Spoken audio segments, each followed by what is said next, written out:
ನೀವು ವಾಕ್ಯದ ಜೊತೆ ಅಂಟಿಕೊಂಡರೆ ನೀವು ಒಂದು ಸಾಕ್ಷಿಯ ಜೊತೆ ಹಿಂದಿರುಗುವಿರಿ. ಪರಮೇಶ್ವರರು ನಿಮ್ಮ ಜೀವಿತದಲ್ಲಿ ತೋರಿಸಲು ಬಯಸುತ್ತಾರೆ. ಅದು ಸ್ವಸ್ಥತೆ ಅಲ್ಲ. ಈಶ್ವರರು ನಿಮ್ಮ ಜೀವಿತದಲ್ಲಿ ಕೊಡಲು ಬಯಸುತ್ತಾರೆ. ಅದು ಒಂದು ಜಾಬ್ ಅಲ್ಲ. ಈಶ್ವರರು ನಿಮ್ಮ ಜೀವಿತದಲ್ಲಿ ಕೊಡಲು ಬಯಸುತ್ತಾರೆ. ಅದು ಹಣವಲ್ಲ. ಈಶ್ವರರು ಕೊಡಲು ಬಯಸುತ್ತಾರೆ ನಿಮ್ಮ ಆತ್ಮದಲ್ಲಿ ಆತನ ವಾಕ್ಯಗಳು.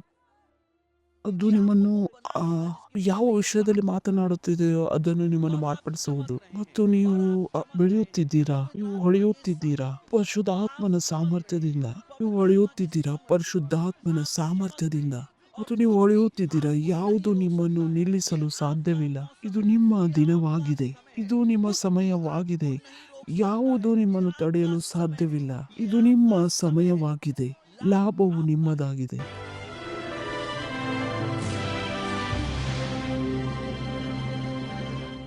ನೀವು ಹೊಸದಾಗಿ ಹುಟ್ಟಿದಾಗ ಪರಮೇಶ್ವರನ ಸಂತಾನವಾಗಿದ್ದೀರಿ.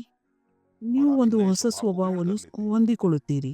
ಅವರು ಮಾತನಾಡುತ್ತಾರೆ, ಪಟ್ಟಣದಲ್ಲಿ ಹೀಗೆ ಆಗುತ್ತದೆ ಮತ್ತು ಅದು ಇದು ಅವ್ರ ಜೀವಿತದಲ್ಲಿ ಪ್ರಭಾವವನ್ನುಂಟು ಮಾಡುತ್ತದೆ. ನಾನು ಹೇಳ್ತೀನಿ ನಾನು ಅಲ್ಲ. ನಾನು ಹೇಳ್ತೀನಿ ನೀನು ಅಲ್ಲ ಅಂದರೆ ನಾನು ಬೇರೆಯಾಗಿದ್ದೇನೆ. ನನ್ನ ಹತ್ರ ನಿತ್ಯ ಜೀವವಿದೆ. ಇದು ಹೈಲೈಟ್ ಆಗಿದೆ. ನಿತ್ಯ ಜೀವದ ಬಗ್ಗೆ, ಆ ಉಪಹಾರದ ಬಗ್ಗೆ ತಿಳಿದುಕೊಳ್ಳುವುದಕ್ಕೆ. ಯೋಹಾನನ 1ನೇ ಅಧ್ಯಾಯ ಮತ್ತು 5ನೇ ಅಧ್ಯಾಯ.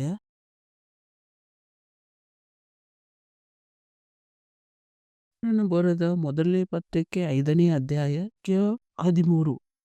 ದೇವರ ಮಗನ ಹೆಸರಿನಲ್ಲಿ ನಂಬಿಕೆ ಇಟ್ಟಿರುವವರಾದ ನಿಮ್ಮಲ್ಲಿ ನಿತ್ಯ ಜೀವ ಉಂಟೆಂದು ನಿಮಗೆ ಗೊತ್ತಾಗುವಂತೆ ಈ ಮಾತುಗಳನ್ನು ಬರೆದಿದ್ದೇನೆ. ಈ ವಾಕ್ಯವನ್ನು ಅಲ್ಲೇ ಬಿಡುತ್ತೇವೆ. ಇದು ಬಹಳ ಮಹತ್ವವುಳ್ಳದಾಗಿದೆ. ನೋಡೋಣ. ಆತನು ನಿಮ್ಮಲ್ಲಿ ಎಂದು ಹೇಳಿದನು, ನೀನು ಪರಮೇಶ್ವರನ ಮಗನ ಹೆಸರಿನಲ್ಲಿ ನಂಬಿಕೆ ಇಟ್ಟಿದ್ದಿ, ಏಕೆಂದರೆ ನೀನು ತಿಳಿದುಕೊಳ್ಳಬೇಕು ಇದು ನಿಮ್ಮ ಹತ್ತಿರ ಇದೆ, ನಿತ್ಯ ಜೀವ. ಇದೇ ನಾನು ನಿಮಗೆ ಹೇಳಲು ಬಯಸುತ್ತಿದ್ದೇನೆ. ನಾವು ನಮ್ಮ ದೈವಿಕ ಸ್ವಭಾವವನ್ನು ತಿಳಿದುಕೊಳ್ಳುತ್ತಿದ್ದೇವೆ. ಆತನು ಹೇಳಿದನು, ನೀನು ತಿಳಿದುಕೊಳ್ಳಬೇಕು ನಿಮ್ಮಲ್ಲಿ ನಿತ್ಯ ಜೀವ ಉಂಟೆಂದು. ಇದು ಕಾನೂನಿನ ಒಂದು ಭಾಗವಲ್ಲ. ಇದು ನಿತ್ಯವ ಜೀವದ ಒಂದು ಭಾಗವಾಗಿದೆ. ರಕ್ಷಣೆದು ಕಾನೂನದ ಸಂಬಂಧವು ಆ ಎಲ್ಲಾ ವಿಷಯಗಳಿಂದ ಎಲ್ಲ ಕೆಲಸಗಳನ್ನು ಪ್ರಭು ಯೇಸು ನಮಗೋಸ್ಕರ ಮಾಡಿದರು. ನಮಗೋಸ್ಕರ ಅದರ ಅರ್ಥ ಏನಾಗಿದೆ? ಅದನ್ನು ನಮಗೋಸ್ಕರ ಉಂಟು ಮಾಡಿದ್ದಾನೆ. ಯಾವ ಕೆಲಸವನ್ನು ಆತನ ನಾಮದ ಮೂಲಕ ನಾವು ಮಾಡಬಲ್ಲೆವೋ ಅವು ನಮ್ಮ ಹತ್ತಿರ ಇರಬಹುದು, ಇರಬಹುದು. ಆತನ ನಾಮದಲ್ಲಿ ನಾವು ಯಾವ ಸ್ಥಳದಲ್ಲಿದ್ದೇವೋ ಆತನ ಕಾರಣದಿಂದ ಆತನು ಅದನ್ನು ಮಾಡಿದನು. ನಮ್ಮ ಸ್ಥಿತಿಯಾಗಲಿ, ನಮ್ಮ ಅಧಿಕಾರವಾಗಲಿ, ನಮ್ಮ ಸ್ಥಾನವು, ನಮ್ಮ ಆಳ್ವಿಕೆಯು, ನಮ್ಮ ಅಧಿಕಾರವು ಇವೆಲ್ಲ ಕಾನೂನಿನ ಭಾಗವಾಗಿದೆ. ನಮ್ಮ ರಕ್ಷಣೆಯು ಜೀವನದ ಭಾಗವಾಗಿದೆ. ಅದನ್ನು ಪರಮೇಶ್ವರರು ಮಾಡುತ್ತಿದ್ದಾರೆ ಪರಿಶುದ್ಧ ಆತ್ಮನ ಮೂಲಕ ನಮ್ಮ ಒಳಗೆ. ಇವತ್ತು ವಾಕ್ಯದ ಮೂಲಕ ಯಾವುದನ್ನು ನಾವು ಸ್ವೀಕರಿಸಿದವೋ ಅದು ನಮ್ಮ ಆತ್ಮದ ಮೂಲಕ ಮಸೀಹನ ಫಲಸ್ವರೂಪವಾಗಿ ನಮ್ಮ ಜೀವಿತದಲ್ಲಿ. ನೀವು ಇದನ್ನು ತಿಳಿದುಕೊಂಡಿದ್ದೀರಾ? ಬರೀ ಕಾನೂನಿನ ಬದಲಾವಣೆ ಬಂದಿಲ್ಲ. ನಮ್ಮ ಸ್ಥಿತಿಗಳಲ್ಲಿ, ನಮ್ಮ ಅಧಿಕಾರಗಳಲ್ಲಿ ಇದು ಬದಲಾವಣೆ ಜೀವನ ಕೂಡ ಅಲ್ಲಿ ಬಂದಿದೆ. ವ್ಯಕ್ತಿತ್ವದ ಮೂಲಭೂತ ಕಣಗಳಲ್ಲಿ ಇದು ಆ ವಾಕ್ಯಗಳಲ್ಲಿ ಒಂದಾಗಿದೆ. ಅದು ನಿಮಗೆ ಹೇಳುತ್ತದೆ, ದೇವರ ಮಗನ ಹೆಸರಿನಲ್ಲಿ ನಂಬಿಕೆ ಇಟ್ಟಿರುವವರಾದ ನಿಮ್ಮಲ್ಲಿ ನಿತ್ಯ ಜೀವ ಉಂಟೆಂದು ನಿಮಗೆ ಗೊತ್ತಾಗುವಂತೆ ಈ ಮಾತುಗಳನ್ನು ಬರೆದಿದ್ದೇವೆ. ಇದು ಒಂದು ಪ್ರಾಮಿಸ್ ಅಲ್ಲ. ನೀವು ಇದನ್ನು ಪಡೆಯಲು ಹೋಗುತ್ತಿಲ್ಲ. ಇದು ನಿಮಗೆ ಪರಲೋಕದಲ್ಲಿ ಸ್ವರ್ಗದಲ್ಲಿ ಸಿಗುತ್ತದೆ, ಹಾಗೆ ಅಲ್ಲ. ಆತನು ಹೇಳಿದನು, ನಿಮ್ಮಲ್ಲಿ ನಿತ್ಯ ಜೀವ ಉಂಟೆಂದು ನಿಮಗೆ ಗೊತ್ತಾಗಬೇಕು. ಆತನು ಹೇಳಿದನು, ನೀನು ತಿಳಿದುಕೊಳ್ಳಬೇಕು ನಿನ್ನ ಹತ್ತಿರ ನಿತ್ಯ ಜೀವವಿದೆ. ವ್ಯಾಕರಣವನ್ನು ನೋಡುತ್ತೇವೆ. ಅದು ಈಗ ನಿನ್ನ ಹತ್ತಿರ ಇದೆ, ಇವಾಗಲೇ, ಇವತ್ತು.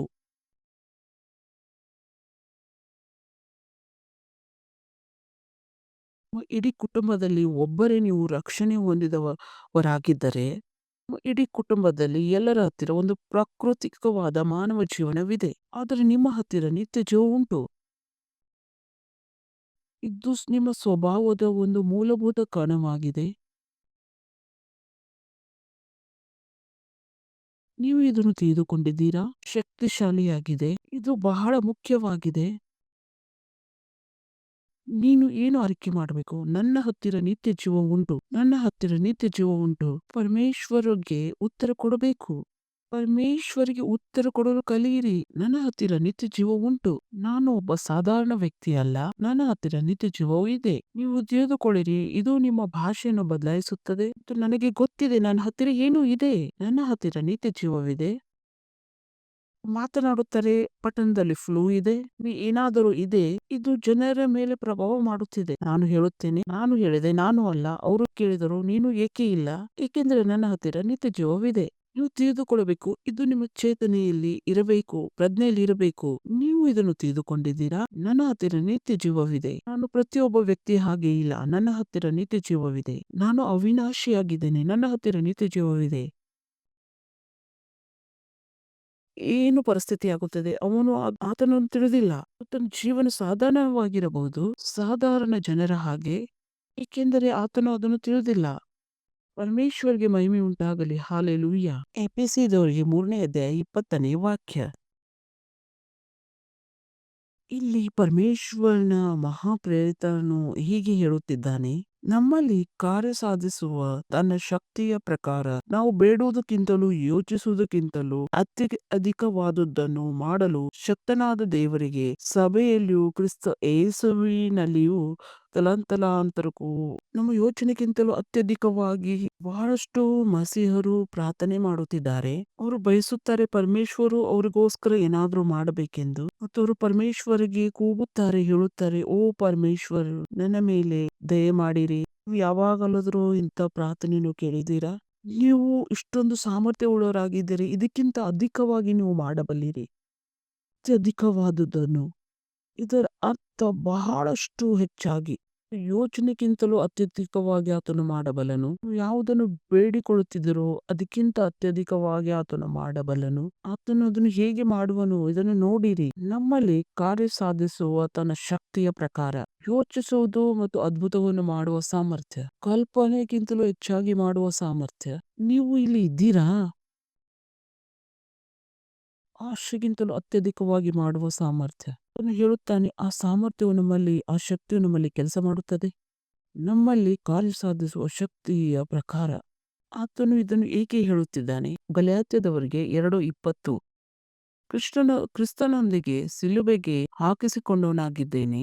ಪರಮೇಶ್ವರ್ಗೆ ಮಹಿಮೆ ಉಂಟಾಗಲಿ. ಇನ್ನು ಜೀವಿಸುವವನು ನಾನಲ್ಲ, ಕ್ರಿಸ್ತನು ನನ್ನಲ್ಲಿ ಜೀವಿಸುತ್ತಾನೆ.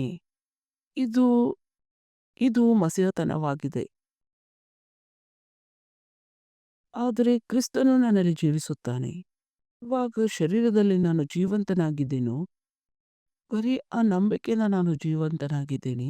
ಓ ಮೈ ಮೈ ಮೈ ಮೈ ಮೈ ಓ ಪ್ರೀತಿಯ ಪ್ರಭು, ಆ ನಂಬಿಕೆಯಿಂದ ನಾನು ಜೀವಂತನಾಗಿದ್ದೇನೆ. ಪರಮೇಶ್ವರನ ಮಗನಲ್ಲಿ ಆತನು ನನ್ನನ್ನು ಪ್ರೀತಿ ಮಾಡಿದನು, ನನಗೋಸ್ಕರ ತನ್ನನ್ನು ತಾನು ಕೊಟ್ಟನು. ನೀವು ಈ ಮಸೀಹತನವನ್ನು ತಿಳಿದುಕೊಂಡಿದ್ದೀರೋ? ಪರಮೇಶ್ವರನು ಕ್ರಿಸ್ತನಲ್ಲಿದ್ದನು. ಆತನು ಶಿಲುಬೆಯಲ್ಲಿದ್ದಾಗ ಮಾತ್ರವಲ್ಲ, ಪರಮೇಶ್ವರರು ಕ್ರಿಸ್ತನಲ್ಲಿದ್ದರು. ಯೆರೂಸಲೇಮಗಳ ಬೀದಿಗಳಲ್ಲಿ ಪರಮೇಶ್ವರರು ಕ್ರಿಸ್ತನಲ್ಲಿದ್ದರು. ಪರಮೇಶ್ವರರು ಯೇಸುವಿನಲ್ಲಿದ್ದರು. ಯಾವುದೇ ಆಶ್ಚರ್ಯವಿಲ್ಲ. ಸ್ವರ್ಗದೂತರು ಹೇಳಿದರು, ನನ್ನ ಹೆಸರು ಇಮ್ಮಾನುವೇಲ್ ಎಂದು ಕರೆಯಲ್ಪಡುವುದು. ಪರಮೇಶ್ವರರು ನಮ್ಮ ಜೊತೆಲಿದ್ದಾರೆ. ಪರಮೇಶ್ವರರು ನಮ್ಮ ಜೊತೆಲಿದ್ದಾರೆ, ಕ್ರಿಸ್ತನಲ್ಲಿ, ಯೇಸುವಿನಲ್ಲಿ. ಇವಾಗ ನೀವು ಇದನ್ನು ತಿಳಿದುಕೊಂಡಿದ್ದೀರಾ? ವಾಕ್ಯವು ಶರೀರ ಧಾರಣೆಯನ್ನು ಹೊಂದಿತು, ನಮ್ಮ ಮಧ್ಯದಲ್ಲಿ ವಾಸ ಮಾಡಿತು. ಆತನು ಇಮ್ಮಾನುವೇಲನು, ಪರಮೇಶ್ವರರು ನಮ್ಮ ಜೊತೆಲಿದ್ದಾನೆ. ಆತನು ನಮ್ಮ ಮಧ್ಯದಲ್ಲಿದ್ದಾನೆ.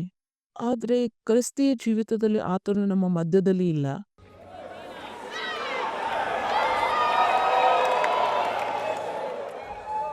ಆತನು ಅತ್ಯಧಿಕವಾಗಿ ಇನ್ನೂ ಹೆಚ್ಚಾಗಿ ಮಾಡಿದನು. ಆತನು ನಮ್ಮ ಒಳಗೆ ವಾಸಿಸಲು ಬಂದನು. ಆತನು ಹೇಗೆ ಇದ್ದಾನೆ ಈ ಲೋಕದಲ್ಲಿ, ಈ ವಿಶ್ವದಲ್ಲಿ, ನಾವು ಹಾಗೆ ಇದ್ದೇವೆ. ಪರಮೇಶ್ವರರು ಕ್ರಿಸ್ತನಲ್ಲಿದ್ದರು, ಕ್ರಿಸ್ತನು ನನ್ನಲ್ಲಿದ್ದಾನೆ. ಅಂದರೆ ಪರಮೇಶ್ವರರು ನನ್ನಲ್ಲಿದ್ದಾನೆ. ಇದರ ಬಗ್ಗೆ ಯೋಚಿಸಿರಿ, ಇದರ ಬಗ್ಗೆ ಯೋಚಿಸಿರಿ. ಫಿಲಿಪ್ಪಿದವರಿಗೆ 2ನೇ ಅಧ್ಯಾಯ 13ನೇ ವಾಕ್ಯ. ನೋಡಿರಿ ಇದನ್ನು. ದೇವರೇ ತನ್ನ ಸುಚಿತ್ತವನ್ನು ನೆರವೇರಿಸಬೇಕೆಂದು ನಿಮ್ಮಲ್ಲಿ ಉದ್ದೇಶವನ್ನು ಪ್ರಯತ್ನವನ್ನು ಉಂಟು ಮಾಡುವವನಾಗಿದ್ದಾನೆ. ಆತನು ಪರಮೇಶ್ವರನಾಗಿದ್ದಾನೆ. ಆಹಾ, ನಿಮ್ಮಲ್ಲಿ ಕಾರ್ಯ ಮಾಡುವ ಚಿತ್ತ. ಇದರ ಅರ್ಥ ಇದಾಗಿದೆ. ಓ ಮೈ ಗುಡ್ನೆಸ್. ಮತ್ತು ಇದರ ಅರ್ಥ ಇದಾಗಿದೆ, ಪರಮೇಶ್ವರರು ಬರೀ ನಮ್ಮಲ್ಲಿ ನೆಲೆಗೊಳ್ಳುವುದಿಲ್ಲ, ಆತನು ನನ್ನಲ್ಲಿ ಕಾರ್ಯ ಕೂಡ ಮಾಡುತ್ತಾನೆ. ಆತನು ನಮ್ಮಲ್ಲಿ ಸ್ವಚಿತ್ತವು ಉಂಟು ಮಾಡುತ್ತಾನೆ. ಆತನು ನಮಗೆ ಇಚ್ಛೆ ಉಳ್ಳವನಾಗಿ ಮಾಡುತ್ತಾನೆ. ಆತನ ಸುಚಿತ್ತವನ್ಕೋಸ್ಕರ ಶಕ್ತವನ್ನು ಆಗಿ ಮಾಡುವುದಲ್ಲದೆ ನನಗೆ ಬಲವನ್ನು ಕೊಡುತ್ತಾನೆ. ಅದನ್ನು ಮಾಡುವುದಕ್ಕೋಸ್ಕರ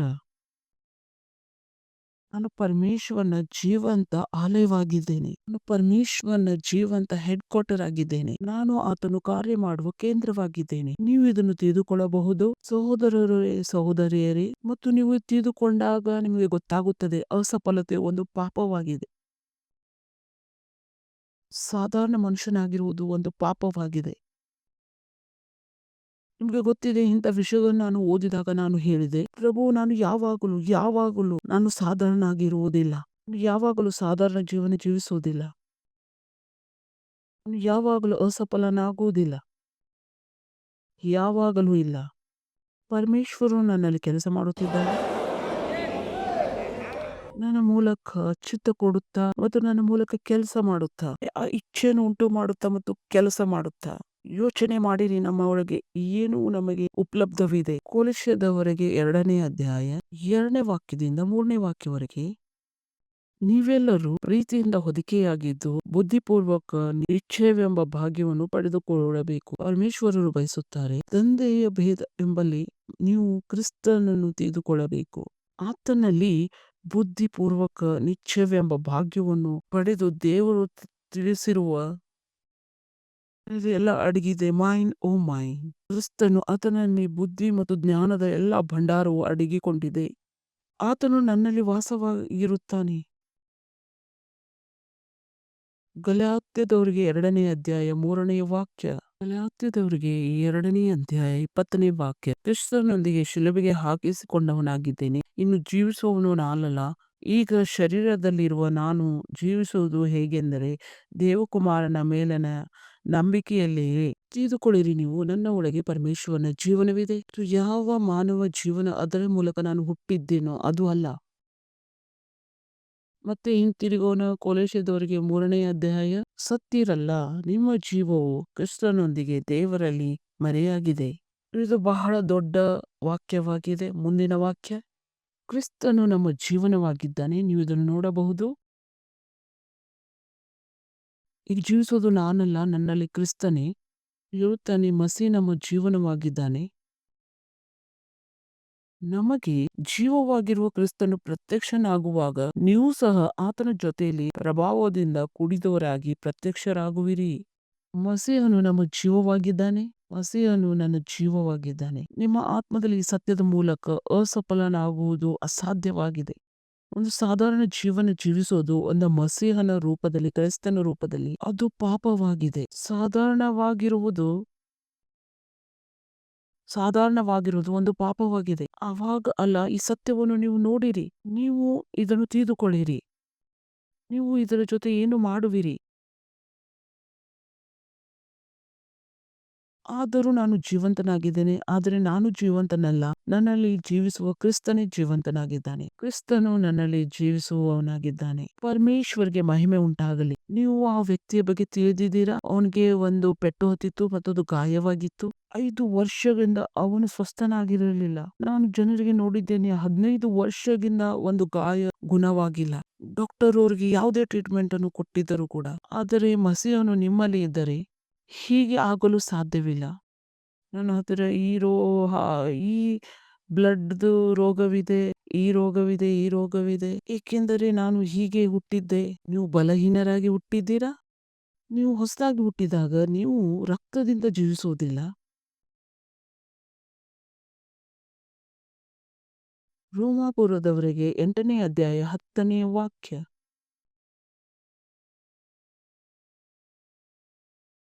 ಆದರೆ ಕ್ರಿಸ್ತನು ನಿಮ್ಮಲ್ಲಿದ್ದರೆ ದೇಹವು ಪಾಪದ ದೆಸೆಯಿಂದ ಸತ್ತದ್ದಾಗಿದ್ದರೂ ಆತ್ಮವು ನೀತಿಯ ದೆಸೆಯಿಂದ ಜೀವ ಸ್ವರೂಪವಾಗಿದೆ. ನೀವು ಇದನ್ನು ತಿಳಿದುಕೊಂಡಿದ್ದೀರಾ? ಇದು ಬಹಳ ಶಕ್ತಿಶಾಲಿಯಾಗಿದೆ. 11ನೇ ವಾಕ್ಯದಲ್ಲಿ ಹೋಗೋಣ. ಏಸುವನ್ನು ಏಸುವನ್ನು ಸತ್ತೊಳಗಿಂದ ಎಬ್ಬಿಸಿದ ಆತ್ಮ ನಿಮ್ಮಲ್ಲಿ, ಅಂದರೆ ಪರಿಶುದ್ಧ ಆತ್ಮನು ಸಂತತ ಆ ಶರೀರವನ್ನು ಎಬ್ಬಿಸಿದರೆ, ಅವನು ನಿನ್ನಲ್ಲಿ ವಾಸವಾಗಿದ್ದರೆ, ಕ್ರಿಸ್ತ ಏಸುವನ್ನು ಸತ್ತೊಳಗಿಂದ ಎಬ್ಬಿಸಿದಾತನು ನಿಮ್ಮಲ್ಲಿ ವಾಸವಾಗಿದ್ದರೆ, ಆತ್ಮ ನಿನ್ನಲ್ಲಿ ವಾಸವಾಗಿದ್ದರೆ, ಕ್ರಿಸ್ತ ಏಸುವನ್ನು ಸತ್ತೊಳಗಿಂದ ಎಬ್ಬಿಸಿದನು. ನಿಮ್ಮಲ್ಲಿ ವಾಸವಾಗಿರುವ ತನ್ನ ಆತ್ಮನ ಮೂಲಕ ನಿಮ್ಮ ಮೃತ ದೇಹಗಳನ್ನು ಸಹ ಬದುಕಿಸುವನು. ಮೈ ಇದು ಬಹಳ ಬಹಳ ಶಕ್ತಿ ಉಳ್ಳದಾಗಿದೆ. ಏಕೆಂದರೆ ಆತನು ಹಳೆಯ ಒಡಂಬಡಿಕೆಯಲ್ಲಿ ನಮಗೆ ಹೇಳಿದ್ದನು, ವ್ಯವಸ್ಥೆಯಲ್ಲಿ ಆತನು ನಮಗೆ ಹೇಳಿದ್ದನು, ಶರೀರ ಜೀವನ ರಕ್ತವಾಗಿದೆ. ಆತನು ಮೊದಲೇ ನಮಗೆ ಇದನ್ನು ಹೇಳಿದ್ದನು. ಮಾನವನ ಜೀವನವು ರಕ್ತದಲ್ಲಿದೆ. ಯಾವಾಗ ಮಸೀಹನು ನಿಮ್ಮಲ್ಲಿ ವಾಸ ಮಾಡುತ್ತಾನೋ, ಇವಾಗ ಅದು ರಕ್ತವಲ್ಲ. ಇದು ಏಕೆ ಹೀಗೆ ಆಗಿದೆ ಏಕೆಂದರೆ ಕ್ರಿಸ್ತನಲ್ಲಿ ನಾವು ಹೊಸದಾಗಿ ಹುಟ್ಟಿದಾಗ ಆತನ ಶರೀರದಲ್ಲಿ ರಕ್ತವೇ ಇಲ್ಲ. ಅಂದರೆ ಯಾವಾಗ ಆತನು ಶಿಲುಬೆ ಮೇಲೆ ಸತ್ತನು, ಬೈಬಲ್ ನಮಗೆ ಹೇಳುತ್ತದೆ, ಯಾವುದೇ ಸೈನಿಕನು ಕತ್ತಿಯನ್ನು ತೆಗೆದುಕೊಂಡು ಆ ಈಟಿಯನ್ನು ಆತನಿಗೆ ಚುಚ್ಚಿದನು, ರಕ್ತವು ನೀರವು ಅಲ್ಲಿಂದ ವೇಗವಾಗಿ ಹರಿಯಿತು. ಎಲ್ಲ ರಕ್ತವು ಹರಿದು ಹೋಗಿತ್ತು. ಅದರ ಕಾರಣ ಇದಾಗಿತ್ತು. ಬೈಬಲ್ ಹೇಳುತ್ತದೆ, ಆತನ ರಕ್ತವು ಕೊಡಲ್ಪಟ್ಟಿತ್ತು, ಸುರಿಸಲ್ಪಟ್ಟಿತ್ತು ನಮ್ಮ ಪಾಪ ನಿವಾರಣೆಗೋಸ್ಕರ. ಆತನನ್ನು ಅದೇ ಸ್ಥಿತಿಯಲ್ಲಿ ಉಣಲ್ಪಟ್ಟರು. ಒಂದು ಶರೀರ, ಅದರಲ್ಲಿ ಯಾವುದೇ ರೀತಿ ಸ್ವಲ್ಪವೂ ರಕ್ತವಿರಲಿಲ್ಲ. ಹಲ್ಲೆಲೂಯಾ. ಇದು ಮುಖ್ಯವಾಗಿದೆ. ದೇವರು ಆತನನ್ನು ಸತ್ತರೊಳಗಿಂದ ಎಬ್ಬಿಸಿದಾಗ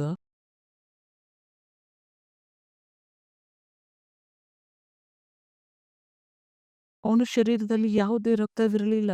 ಯಾವ ಜೀವನವು ಕ್ರಿಸ್ತನಲ್ಲಿದೆಯೋ, ನಾವು ಆ ಕ್ರಿಸ್ತನ ಹಾಗೆ ಮಾರ್ಪಡಿಸಿರಲಿಲ್ಲ. ಯಾವ ಮಸೀಹನಾಗಿ ಮಾಡಲ್ಪಡುವುದಕ್ಕೆ ಎಂದರೆ, ಜೀವಂತನಾಗಿ ಎಬ್ಬಿಸಲ್ಪಟ್ಟಾಗ. ಮಸೀಹತನವು ಏಸುವಿನ ಮರಣದೊಂದಿಗೆ ಪ್ರಾರಂಭವಾಗುವುದಿಲ್ಲ. ಯೇಸು ಸ್ವಾಮಿಯ ಪುನರುತ್ಥಾನದ ನಂತರ ಇದು ಪ್ರಾರಂಭವಾಗುತ್ತದೆ. ಇದು ಬಹಳ ಪ್ರಾಮುಖ್ಯವಾಗಿದೆ. ಹಲ್ಲೆಲೂಯಾ. ನಾವು ಹೇಳುತ್ತೇವೆ, ನನ್ನ ಒಳಗೆ ಪರಮೇಶ್ವರನ ಜೀವನ ಮತ್ತು ಸ್ವಭಾವವಿದೆ. ಇದು ಒಂದು ಆತ್ಮಿಕವಾದ ನಿಯಮವಾಗಿದೆ. ಇದು ಸತ್ಯವಾಗಿದೆ ಮತ್ತು ಹೇಳಬೇಡಿರಿ, ನಾನು ಟೈಮಲ್ಲಿ ಏನೂ ಆಗಿರಬಹುದು, ನಾನು ಬಲಹೀನನಾಗಿ ಹುಟ್ಟಿದ್ದೆ, ಅದಕ್ಕೂ ಯಾವುದೇ ಸಂಬಂಧವಿಲ್ಲ. ನೀವು ಬಲಹೀನರಾಗಿ ಹುಟ್ಟಿದರೆ AB ಅಥವಾ AB+ ಇದರ ಜೊತೆಗೆ ಏನೇ ಆಗಿರಬಹುದು, ಇದು ನಿಮ್ಮ ಜೊತೆ ಆಗಲು ಸಾಧ್ಯವಿಲ್ಲ. ಹೀಗೆ ಆಶೆ ಮಾಡಬೇಡಿರಿ. ಹೊಸದಾಗಿ ಹುಟ್ಟಿದ್ದರೆ ನಿಮ್ಮ ರಕ್ತದ ಪ್ರಕಾರವು ಬದಲಾಗಬೇಕಾಗುವುದು ಬಹಳ ಮುಖ್ಯವಾಗಿದೆ. ನಿಮ್ಮ ಲಹೂದ ಪ್ರಕಾರ ಬದಲಾಗಬೇಕು. ನೀವು ಪುಸ್ತಕದಲ್ಲಿ ಏನೇ ಓದಿದರೂ ಕೂಡ ಅದಕ್ಕೂ ಇದಕ್ಕೂ ಯಾವುದೇ ಸಂಬಂಧವಿಲ್ಲ. ಸುನಿಶ್ಚಿತವಾಗಿದೆ. ಜೀವನವನ್ನು ಆ ಜನರು ಜೀವಿಸಬೇಕಿತ್ತು. ಯಾರು ರೋಗದ ಅಧೀನವಾಗಿದ್ದಾರೋ ಅದಕ್ಕೂ ನಿಮಗೂ ಯಾವುದೇ ಸಂಬಂಧವಿಲ್ಲ. ಏಕೆಂದರೆ ನೀವು ಬೇರೆ ಗ್ರಹದಿಂದ ಆಗಿದವರಾಗಿದ್ದೀರಿ. ಪರಮೇಶ್ವರ್ಗೆ ಮಹಿಮೆ ಉಂಟಾಗಲಿ. 1ನೇ ಅಧ್ಯಾಯ 7ನೇ ವಾಕ್ಯ. ತನ್ನ ರಕ್ತವನ್ನು ಸುರಿಸಿದ್ದರಿಂದ ನಮ್ಮ ಅಪರಾಧಗಳು ಪರಿಹಾರವಾಗಿ ನಮಗೆ ಬಿಡುಗಡೆ ಆಯಿತು. ಮತ್ತು ಇಲ್ಲಿ ಬಿಡುಗಡೆ ಇದೆ. ಆತನು ಪ್ರಾಕೃತ ರೂಪದಲ್ಲಿ ಬಿಡುಗಡೆಯ ಬಗ್ಗೆ ಮಾತನಾಡುತ್ತಿದ್ದಾನೆ. ಈತನು ನಮಗೋಸ್ಕರ ತನ್ನ ರಕ್ತವನ್ನು ಸುರಿಸಿದ್ದರಿಂದ ನಮ್ಮ ಅಪರಾಧಗಳು ಪರಿಹಾರವಾಯಿತು, ಬಿಡುಗಡೆ ಆಯಿತು. ಯೇಸು ಸ್ವಾಮಿಯ ರಕ್ತ ಬಿಡುಗಡೆಯ ಬಗ್ಗೆ ಮಾತನಾಡುತ್ತದೆ. ಬರೀ ಎಲ್ಲ ಬಂಧನಗಳಿಂದ ನಾನು ಬಿಡಿಸಲ್ಪಟ್ಟಿಲ್ಲ, ಪ್ರತಿಯೊಂದು ಭಾರವನ್ನು ಹೊರೆಯನ್ನು ಕೂಡ ತೆಗೆದು ಹಾಕಲ್ಪಟ್ಟಿದೆ. ಕ್ರಿಸ್ತನಲ್ಲಿ ನಾನು ಪೂರ್ತಿಯಾಗಿ ಬಿಡುಗಡೆ ಹೊಂದಿದ್ದೇನೆ. ಇದೇ ಮಾತು ಅದು ಹೇಳುತ್ತಿದೆ. ಕ್ರಿಸ್ತನಲ್ಲಿ ನಮ್ಮ ಬಿಡುಗಡೆ ಉಂಟು. ಪೂರ್ತಿ ಆಗಿ ಬಿಡುಗಡೆಯಾಗಿದ್ದೇನೆ. ಪ್ರತಿಯೊಂದು ಹೊರೆಯಿಂದ, ಪ್ರತಿಯೊಂದು ಬಂಧನಗಳಿಂದ ನಾನು ಬಿಡುಗಡೆ ಹೊಂದಿದ್ದೇನೆ. ಪ್ರತಿಯೊಂದು ಭಾರದಿಂದ ಬಿಡುಗಡೆ ಹೊಂದಿದ್ದೇನೆ. ಪ್ರತಿಯೊಂದು ಪಾಪದಿಂದ ಬಿಡುಗಡೆ ಹೊಂದಿದ್ದೇನೆ. ಸ್ವತಂತ್ರವಾಗಿದ್ದೇನೆ.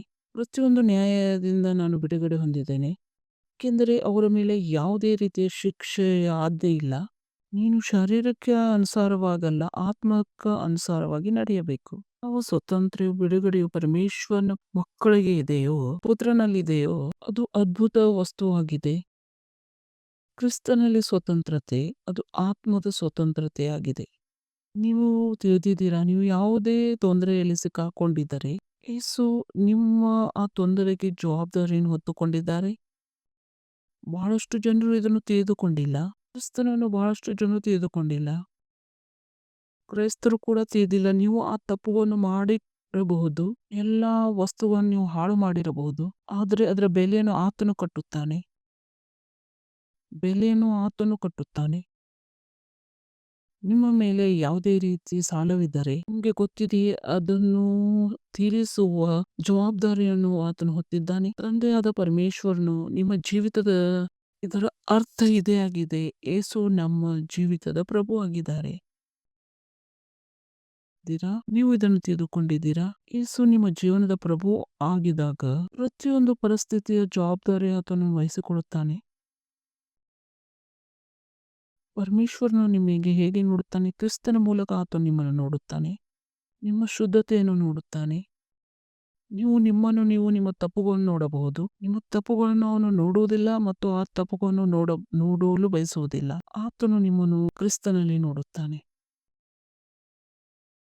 ಯಾವ ಕ್ಷಣದಲ್ಲಿ ನಿಮ್ಮನ್ನು ನೀವು ಕ್ರಿಸ್ತನಲ್ಲಿ ನೋಡಲು ಪ್ರಾರಂಭಿಸುತ್ತೀರೋ, ನಿಮ್ಮ ಪರಿಸ್ಥಿತಿ ಬದಲಾಗುವುದು, ನಿಮ್ಮ ವರ್ತನೆ ಬದಲಾಗುವುದು, ನೀವು ಜೀವಿಸುವ ಶೈಲಿ ಬದಲಾಗುವುದು, ನಿಮ್ಮ ಶಬ್ದಗಳು, ಮಾತುಗಳು ಬದಲಾಗುವುದು. ನೀವು ಯಾವುದೇ ಕಷ್ಟಪಡುವ ಅವಶ್ಯಕತೆ ಇರುವುದಿಲ್ಲ. ನಿಮಗೆ ಗೊತ್ತಿದೆ, ಕೆಲವು ಜನರು ಕಷ್ಟಪಡುತ್ತಾರೆ. ನಾನು ಬಹಳ ಕಷ್ಟಪಡುತ್ತಿದ್ದೇನೆ, ತಿಳಿದಿದ್ದೀರಾ, ಮಸೀತನವು ನನಗೆ ಬಹಳ ಕಷ್ಟವಾಗುತ್ತಿದೆ.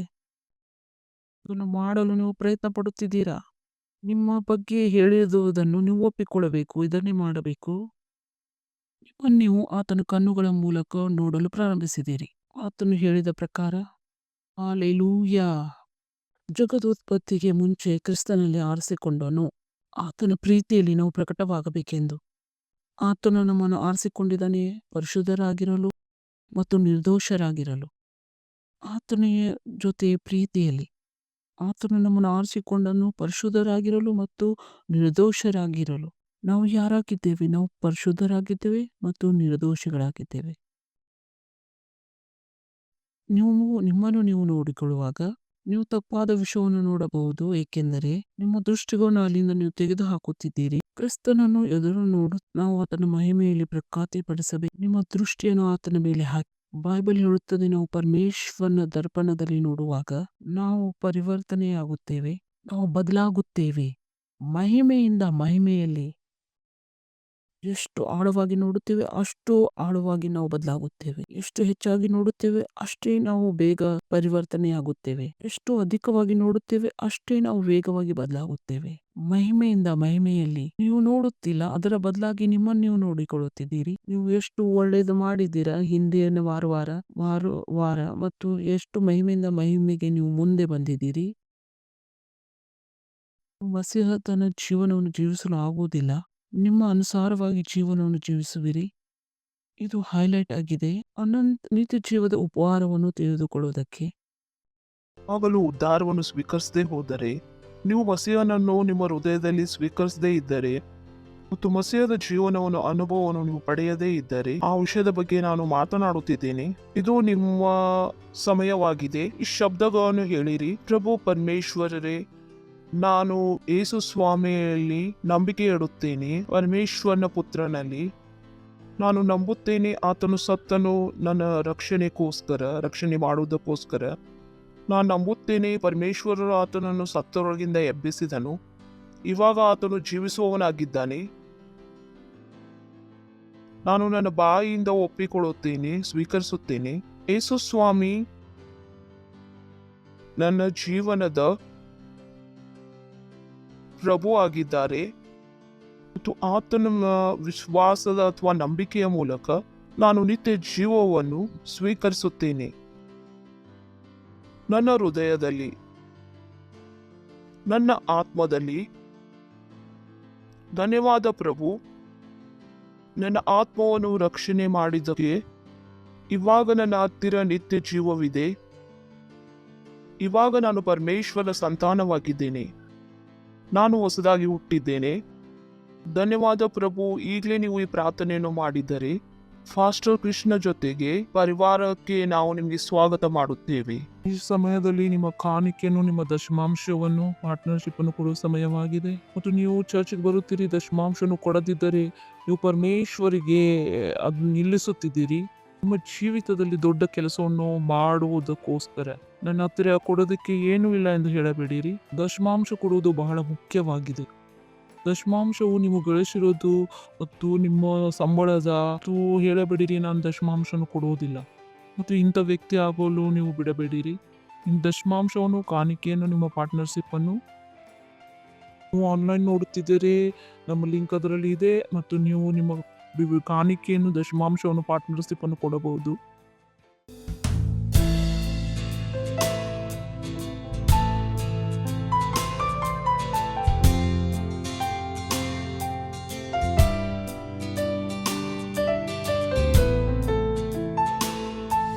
ಕಿರ್ಚಬಹುದು ಮಹಿಮಾ. ನಾವು ಪ್ರಾರ್ಥನೆ ಮಾಡೋಣ. ಧನ್ಯವಾದ ಹೇಳುತ್ತೇವೆ ಪ್ರಭು, ಈ ಕಾಣಿಕೆಯನ್ನು ತರುವುದಕ್ಕೆ ಬುದ್ಧಿಯನ್ನು, ತಿಳುವಳಿಕೆಯನ್ನು, ಜ್ಞಾನವನ್ನು, ಅನುಗ್ರಹವನ್ನು ಕೊಡುವುದಕ್ಕೋಸ್ಕರ. ಮತ್ತು ಹೇಗೆ ವಾಕ್ಯದ ಪ್ರಕಾರ ನಾವು ಹಣದ ಮೂಲಕ ನಿಮ್ಮನ್ನು ಸನ್ಮಾನ ಮಾಡಿದೆವು, ಆದಾಯವು ನಮ್ಮ ಹತ್ರ ಬರುತ್ತಿದೆ ಪ್ರಭು ಯೇಸುವಿನ ನಾಮದಲ್ಲಿ. ಪ್ರಭು, ಧನ್ಯವಾದ ಧನ್ಯವಾದ ಧನ್ಯವಾದ ಧನ್ಯವಾದ ಧನ್ಯವಾದ. ಈ ಕಾಣಿಕೆಯ ಮೇಲೆ ಆಶೀಷ್ ನಾವು ಆಹ್ವಾನ ಮಾಡುತ್ತೇವೆ. ಬೆಳವಣಿಗೆಯ ನಿಯಮವನ್ನು ಹೇಳುತ್ತೇವೆ. ನಿಮ್ಮ ರಾಜ್ಯ ಮತ್ತು ಸುವಾರ್ತೆಯ ವಿಸ್ತಾರಕ್ಕಾಗಿ ಈ ಪ್ರಾರ್ಥನೆಯನ್ನು ಪ್ರಭು ಯೇಸುವಿನ ನಾಮದಲ್ಲಿ ಬಿಡುತ್ತೇವೆ. ಆಮೇನ್. ಹಲ್ಲೆಲೂಯಾ. ಮೊದಲನೇ ಅನೌನ್ಸ್ಮೆಂಟ್ ಇದೆ. ನಮ್ಮ 30 ದಿನದ ಕ್ಯಾಂಪಿಂಗ್ ಪ್ರಾರಂಭವಾಗಿದೆ. 19 ಮಾರ್ಚ್ನಿಂದ 17 ಏಪ್ರಿಲ್ 2025 ವರೆಗೆ. ಕ್ಯಾಂಪಿಂಗ್ ನಲ್ಲಿ ನಾವು 5 ವಿಷಯವನ್ನು ಮಾಡುತ್ತಿದ್ದೇವೆ. ಮೊದಲನೇದು ಉಪವಾಸವಾಗಿದೆ. ನಾವು ಬೆಳಗ್ಗೆಯಿಂದ ಮಧ್ಯಾಹ್ನ 3 ಗಂಟೆವರೆಗೆ ಉಪವಾಸ ಮಾಡುತ್ತಿದ್ದೇವೆ. ಎರಡನೇದು ಪ್ರಾರ್ಥನೆಯಾಗಿದೆ. ನಮ್ಮ ಜೊತೆ ಪ್ರಾರ್ಥನೆಯೊಂದಿಗೆ ಜೋಡಿಸಲ್ಪಡ್ರಿ. ನಾವು ಬೆಳಗ್ಗೆ 7 ಗಂಟೆಗೆ, ಮಧ್ಯಾಹ್ನ 12 ಗಂಟೆಗೆ, ಮಧ್ಯಾಹ್ನ 3 ಗಂಟೆಗೆ, ರಾತ್ರಿ 11:45ಕ್ಕೆ ಪ್ರಾರ್ಥನೆಯಲ್ಲಿ ನೀವು ಜೋಡಿಸಲ್ಪಡಿರಿ. ಮೂರನೇದು, ಹೆಚ್ಚು ಕಡಿಮೆ ನಾವು ಪ್ರತಿದಿನ 2 ಆತ್ಮಗಳನ್ನು ಗೆಲ್ಲುತ್ತಿದ್ದೇವೆ. ಈ 30 ದಿನಗಳಲ್ಲಿ ನೀವು 50 ಆತ್ಮಗಳನ್ನು ಗೆಲ್ಲುತ್ತಿದ್ದೀರಿ. 4ನೇದು, ನೀವು ಆತ್ಮಗಳನ್ನು ಬೆಳೆಸುತ್ತಿದ್ದೀರಿ. ಫೌಂಡೇಶನ್ ಸ್ಕೂಲ್ ಅನ್ನು ನೀವು ಮಾಡಿಸಿರಿ. ಸೆಲ್ ಜೊತೆ ಮತ್ತು ಚರ್ಚ್ ಜೊತೆ ಜೋಡಿಸಲ್ಪಡಿಸಿರಿ. ಆತ್ಮಿಕ ವೃದ್ಧಿಯ ಒಂದು ಭಾಗವಾಗಿ ನೀವು ಬಿಡ್ರಿ. ಮತ್ತು 5ನೇದು ಪಾರ್ಟ್ನರ್ಶಿಪ್ ಆಗಿದೆ. ಪ್ರತಿದಿನ ಹೆಚ್ಚು ಕಡಿಮೆ 200 ರೂಪಾಯಿದ ಪಾರ್ಟ್ನರ್ಶಿಪ್ ಮಾಡಿರಿ. ಪ್ರಕಾರ ನೀವು ತಿಂಗಳಿನಲ್ಲಿ 5,000ದಿಂದ 10,000ವರೆಗೆ ಪಾರ್ಟ್ನರ್ಶಿಪ್ ಮಾಡಬಹುದು. ಪ್ರತಿದಿನ ಪಾರ್ಟ್ನರ್ಶಿಪ್ ಹೆಚ್ಚು ಕಡಿಮೆ 200 ರೂಪಾಯಿವರೆಗೂ ನೀವು ಮಾಡಬಹುದು. ಎರಡನೇ ಅನೌನ್ಸ್ಮೆಂಟ್ ಇದೆ. Global day of prayer Shrikrishna ಜೊತೆ ಬರುತ್ತಿದೆ. 28, 29, 30 ಮಾರ್ಚ್ 2025 ಸಂಜೆ ಆನ್ಲೈನ್ ನಲ್ಲಿ. ಮೂರನೇದಿದೆ ಫೌಂಡೇಶನ್ ಸ್ಕೂಲ್. ಫೌಂಡೇಶನ್ ಸ್ಕೂಲ್ ಬಹಳ ಮುಖ್ಯವಾಗಿದೆ. ಇದು ನಿಮಗೆ ಸಹಾಯ ಮಾಡುವುದು ಮಸೀಹ ಜೀವವನ್ನು ಆಳವಾಗಿ ತಿಳಿದುಕೊಳ್ಳುವುದಕ್ಕೆ, ಮಸೀಹ ಜೀವಿತದಲ್ಲಿ ನಿಮ್ಮ ಬೇರುಗಳನ್ನು ದೃಢವಾಗಿ ಮಾಡಿಸಿಕೊಳ್ಳುವುದಕ್ಕೆ. ಇವತ್ತೇ ಫೌಂಡೇಶನ್ ಸ್ಕೂಲ್ ಅನ್ನು ಪ್ರಾರಂಭ ಮಾಡಿರಿ. ನಿಮ್ಮ ಜೊತೆ ನೀವು ಸಂಪರ್ಕದಲ್ಲಿ ಇಡ್ರಿ ಮತ್ತು ಇದನ್ನು ಕಂಪ್ಲೀಟ್ ಮಾಡಿಕೊಳ್ಳಿ. 4ನೇದು, ನಮ್ಮ ROWD ರೆಪ್ಸಿಡಿ ಆಫ್ ರಿಯಾಲಿಟೀಸ್ ಇವಾಗ್ಲೂ ಅದು ನಡೆಯುತ್ತಿದೆ. ವಾಸ್ತವಿಕ ಸಂಗ್ರಹವನ್ನು ಹಂಚುತ್ತಿದ್ದೇವೆ. ಹಂಚಲು ನಮ್ಮ ಜೊತೆ ನೀವು ಜೋಡಿಸಲ್ಪಡ್ರಿ. ಇದರ ಒಂದು ಪಾರ್ಟ್ನರ್ ಆಗಿರಿ. ಈಗೀಗಲೇ ನಮ್ದು ಲೈವ್ ಹೀಲಿಂಗ್ ಸ್ಟ್ರೀಮ್ ಫಾಸ್ಟರ್ ಕಿಸ್ದು ಮುಗಿದಿದೆ. ಇದರ ಜೊತೆ ನೀವು ಒಬ್ಬ ಪಾರ್ಟ್ನರ್ ಆಗಬಹುದು. ನೀವು ಸ್ವಸ್ಥತೆಯನ್ನು ಮತ್ತು ಅದ್ಭುತವನ್ನು ಸ್ವೀಕರಿಸಿದಿರೋ ಅದನ್ನು ನೀವು ಯಾವಾಗಲೂ ನಿರಂತರವಾಗಿ ಇಟ್ಟುಕೊಳ್ಳಬಹುದು ಪಾರ್ಟ್ನರ್ಶಿಪ್ ನ ಜೊತೆಗೆ. Thank you. ಈ ಸಮಯದಲ್ಲಿ ಎದ್ದು ನಿಂತುಕೊಳ್ಳೋಣ. ಪರಮೇಶ್ವರ್ಗೆ ಧನ್ಯವಾದ ಹೇಳೋಣ. ನಿಮ್ಮ ಕೈಗಳನ್ನು ಮೇಲೆ ಕೆತ್ತಿರಿ. ಆತನಿಗೆ ಧನ್ಯವಾದವನ್ನು ಹೇಳಿರಿ. ಧನ್ಯವಾದ ಹೇಳಿರಿ. ಧನ್ಯವಾದ ಧನ್ಯವಾದ ಧನ್ಯವಾದ. ಪರಮಪಿತನ ಪ್ರೀತಿ, ಯೇಸುಸ್ವಾಮಿಯ ಅನುಗ್ರಹ, ಪವಿತ್ರಾತ್ಮನ ಅನ್ಯೋನ್ಯತೆ, ಪವಿತ್ರಾತ್ಮನ ಸಹಭಾಗ್ಯತೆ ನಮ್ಮ ಜೊತೆ ಯಾವಾಗಲೂ ಇರುವುದು ಪ್ರಭು ಯೇಸುವಿನ ನಾಮದಲ್ಲಿ. ಆಮೇನ್. ನಿಶ್ಚಯವಾಗಿಯೂ ಶುಭ ಕೃಪೆಯನ್ನು ಹಿಂಬಾಲಿಸುವುದು. ನಾನು ಸದಾಕಾಲ ಯೋನನ ಮಂದಿರದಲ್ಲಿ ವಾಸಿಸುವೆನು ಪ್ರಭು ಯೇಸುವಿನ ನಾಮದಲ್ಲಿ. ಆಮೇನ್. ಸಂತೋಷವಾಗಿರ್ರಿ. ವಾಕ್ಯವು